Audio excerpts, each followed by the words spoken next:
Hello students, कैसे हैं आप सब लोग। आशा करता हूँ कि आप अच्छे होंगे।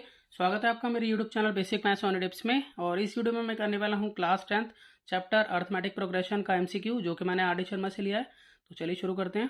देखिए क्वेश्चन में दिया है, if 7th and 13th term of an AP be 34 and 64 respectively then it's 18th term is. तो यहाँ पे हमें ऑप्शन दिए हुए हैं। तो यहाँ पर हमें बताया है कि 7th टर्म जो है वो 34 है और 13th टर्म जो है वो 64 है। तो हमें बताना है कि 18th टर्म क्या होगी। तो 7th टर्म जैसे कि हमें 34 दी हुई है, तो 7th टर्म को हम इस तरह से लिख सकते हैं, a प्लस 6d जो है वो 34 के इक्वल है। तो मैं यहाँ पर लिख लेता हूँ कि यहाँ पर a प्लस 6d जो है वो 34 के इक्वल है। तो मैं इसे इक्वेशन फर्स्ट मान लेता हूँ। दूसरी तरफ मुझे ये दिया हुआ है कि जो 13th टर्म है वो 34 है। तो 13th टर्म को मैं लिख सकता हूँ कि a प्लस 12d जो है वो 64 के इक्वल है। इसे मैं सेकंड इक्वेशन मान लेता हूँ। अब यहाँ पर मेरे पास दो इक्वेशन है, तो हम आपस में मैं इसको लेस करवा लूँगा। तो सबसे पहले मैं क्या करूँगा, यहाँ लिख देता हूँ कि सब्ट्रैक्ट फर्स्ट फ्रॉम सेकंड। तो मैं यहाँ पर फर्स्ट इक्वेशन को सेकंड इक्वेशन में से लेस करवा रहा हूँ। तो सबसे पहले मैं सेकंड इक्वेशन लिखूँगा यहाँ पे। तो a प्लस 12d जो है यहाँ 64 के इक्वल है।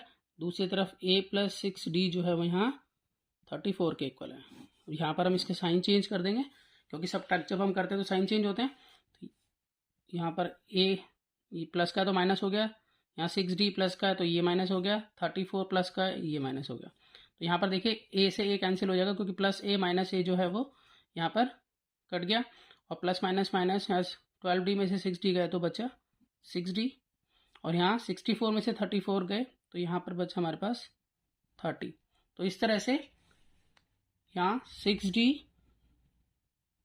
30 के इक्वल आ गया। तो d की वैल्यू निकालने के लिए हम क्या करेंगे, 30 अपॉन में 6, तो 6 5 जा 30। इस तरह से d की वैल्यू जो है वो आ जाती है 5। और d आपको मालूम है कि कॉमन डिफरेंस होता है। अब हम यहाँ से a पता करेंगे, तो एक इक्वेशन में मैं इसे पुट कर देता हूँ। तो put d equal to 5 in equation first. मैं इक्वेशन फर्स्ट में d को पुट करके a निकाल लेता हूँ। तो इक्वेशन फर्स्ट जो थी वो थी a plus 12d is equal to 64। तो a मुझे नहीं मालूम है, प्लस 12 इंटू में 5 और यहाँ 64। यहाँ 12 5 जा 60 इज इक्वल टू 64। तो a निकालने के लिए हम क्या करेंगे, 64 माइनस 60। तो इस तरह से यहाँ पर आ जाता है ये 4। तो a की वैल्यू जो है वो यहाँ 4 आ गई है। अब देखें तो यहाँ पर हमें d जो है 5 पता चला था, ये रहा, और a जो है वो यहाँ हमें 4 मालूम चला है। और हमें निकालना है यहाँ पर इसकी 18th टर्म। तो 18th टर्म का मतलब a प्लस 17d, ये 18th टर्म होगी, यानी कि a 18 इस तरह से मैं लिख सकता हूँ इसको। अब यहाँ पर पुट कर देंगे हम जो हमें मालूम है। a हमें मालूम है क्या है, जो कि 4 है, प्लस 17 इंटू में d जो है वो हमें मालूम है कि यहाँ 5 है। तो इस तरह से 4 प्लस 17 5 जो यहाँ 85 हो जाता है। तो 85 प्लस 4 हो गया है 89। तो इसका मतलब a 18th मतलब कि 18th टर्म जो है वो 89 है।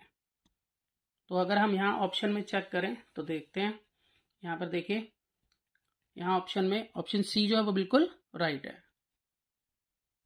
तो मैं आशा करता हूँ कि आपको ये क्वेश्चन समझ में आया होगा। अगर आपको वीडियो में कोई भी डाउट है तो आप मुझे कमेंट सेक्शन में पूछ सकते हैं। इसी तरह के और एमसीक्यू मैंने डाले हुए हैं जो कि ए रिलेटेड टू सर्कल के हैं, आप उन्हें भी देख सकते हैं। तो मिलते हैं नेक्स्ट वीडियो में और नए क्वेश्चन के साथ। तब तक के लिए गुड बाय।